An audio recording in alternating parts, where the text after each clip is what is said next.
বলো। আমি খাবো না। আসসালামু আলাইকুম, শুভ দুপুর। কেমন আছেন সবাই? অনেক দিন পর একটা লং ভিডিও নিয়ে আসলাম। আর আজকে ভিডিওটা করার একটাই উদ্দেশ্য, আমি একটু ভিন্ন রকম পুঁই শাক রান্না করেছি। আর প্রথমেই তো ভিডিওতে দেখলেন আমার ছেলে দেখেই না না করছিল। আর এখানে আমি প্রথমে একটু তেল, লবণ আর হলুদ দিয়ে সিদ্ধ করা কচুমুখী হালকা টেলে নিচ্ছি। আর কচুমুখিটা সবসময় সিদ্ধ করে এভাবে রান্না করলে গলা চুলকানোর ভয়টা থাকে না। আর এই রান্নাটা খেলে সবাই, আমি বলছি একবার খেলে পাগল হয়ে যাবে সবাই, আবার খেতে চাইবে। তো কচুমুখিটা টেলে নেওয়ার পরে আমি আবার একটু সরিষার তেল দিয়ে, যারা যে তেলটা খান, কেউ অলিভ অয়েল, সরিষার তেল, সয়াবিন তেল, ইচ্ছে। তো পেঁয়াজ বাটা, রসুন বাটা, হালকা একটু আদা বাটা এবং কাঁচামরিচ কুচি, লবণ, হলুদ আর গুঁড়া মরিচ এগুলো দিয়ে কষিয়ে নিচ্ছি। আর এরপর আমি এর মধ্যে দিয়ে দিব খুব ভালো করে গরম পানি দিয়ে পরিষ্কার করা লইটা শুটকি। লইটা শুটকি দিয়ে কি অনেকেই ভয় পাচ্ছেন যে কী ব্যাপার, কচুমুখী লইটা শুটকি, আবার বলছে পুঁই শাক, এগুলো কি হচ্ছে? আসলেই একটা অসাধারণ খাবার এটা, এবং আজকে রান্নাটাও করব অসাধারণভাবে। তো এই যে আমি লইটা শুটকিগুলো আলতো করে একটু কষিয়ে নিয়ে এরপরে এর মধ্যে ফুটানো পানি দিয়ে দিলাম। আর যে কোনো রান্নায় যদি আপনি ফুটানো পানি দেন, রান্নার স্বাদ কিন্তু দ্বিগুণ হয়ে যায়। এইবার যে কচুমুখিটা আমি টেলে নিয়েছিলাম সেটা দিয়ে কিছুক্ষণ কষিয়ে নিব। আর এই রান্নাটা কিন্তু বেশি নাড়াচাড়া করা যাবে না, কারণ যেহেতু আমার কচুমুখিটাও সিদ্ধ করা আর লইটা শুটকি গলে যাওয়ার একটা সম্ভাবনা থাকে, তাই যতটা সাবধানে নাড়াচাড়া করা যায় খুবই কম।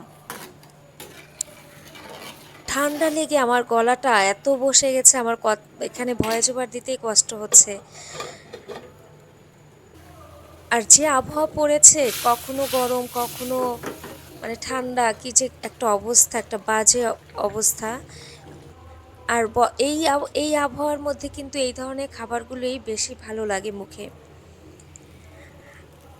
এইবার আমি ওই খাবারটা নামিয়ে নিলাম। এবার আবার কড়াইয়ের মধ্যে তেল দিয়ে যে পুঁই শাকটা ছিল সেই পুঁই শাকটা দিয়ে দিব, এবং এর মধ্যে পেঁয়াজ কুচি, হালকা হলুদ এবং লবণ দিয়ে ঢেকে রাখবো।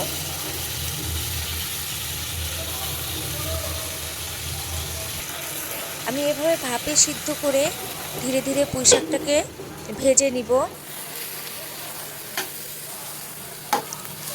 এই যে এই পর্যায়ে পুঁই শাকটাও ডান। আমি আপনাদেরকে রিকোয়েস্ট করছি এই খাবারটা একবার হলেও খাবেন। আমি কথা দিচ্ছি, মাছ মাংস রেখে খেতে ইচ্ছে করবে। এবার হচ্ছে একদম লাস্ট মোমেন্ট, তেল দিয়ে দিচ্ছি। এর মধ্যে কিছু পেঁয়াজ কুচি আলতো করে টেলে নিব, অর্থাৎ লাল হওয়ার আগে পেঁয়াজটা যেমন কালারটা আসে ঠিক সেই রকম ভেজে নিব। আর এই ভেজে নেওয়া পেঁয়াজের মধ্যে আমি কি যে রান্না করছো? পুঁই শাক দিয়ে, লইটা মাছ দিয়ে কচুমুখি দিয়ে রান্না করছে। মা, বলো। আমি খাবো না। কেন? পুঁই শাক দিয়ে চিংড়ি হয়, পুঁই শাক দিয়ে ইলিশ হয়। তুমি কোথায় পাইছো পুঁই শাক দিয়ে লটকা শুটকি হয়? আচ্ছা তুমি যদি খাও, দাঁড়াও দাঁড়াও দাঁড়াও, তুমি যদি খাও তাহলে কিন্তু জরিমানা হবে। আচ্ছা। পরে হাট চেটে খাবে না তো? না। আচ্ছা তাহলে মরিচ ভর্তা করে দিব, ওই দিয়ে খেও, আজকে তো আর কিছু রান্না হচ্ছে না। আচ্ছা খেলো, যে যাও।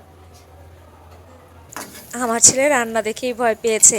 আচ্ছা, এর মধ্যে আমি যে পুঁই শাকটা ভেজে নিয়েছি এবং যে কচুমুখী ও লইটা শুটকি দিয়ে যে আইটেমটা করে রেখেছি, এইটা এর মধ্যে দিয়ে দিব।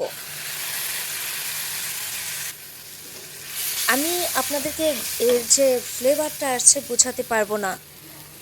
মানে আপনারা যখনই রান্না করবেন শুধু ফিল করবেন এর ফ্লেভারটা কি, আর এই ফ্লেভারটাই মনে হয় যে হাত চেটে ভাত খাই, এরকম একটা অবস্থা। তো এর মধ্যে আমি আবার একটু হালকা ফুটানো পানি দিয়ে দিব।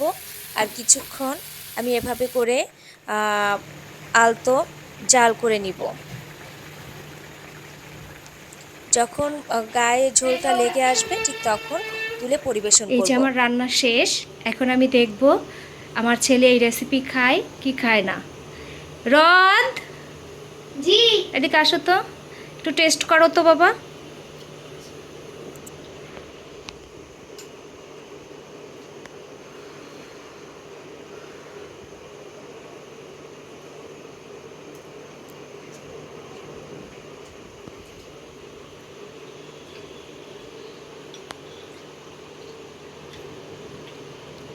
চামচটা রেখে খাও। কি চলবে এই রেসিপি? হ্যাঁ, মাছ মাংস রেখে দাও। কেন? এটা দিয়ে ভাত খাও। এটা দিয়েই খাবে? তাহলে রান্নাটা কেমন হলো বলো, খুবই মজা। ভিউয়ার্সদের বলে দাও। আপনারা সবাই অবশ্যই একবার হলেও এটাই খাবেন। বলো। আপনারা সবাই একবার হলেও এটি ট্রাই করবেন। All the best. All the best.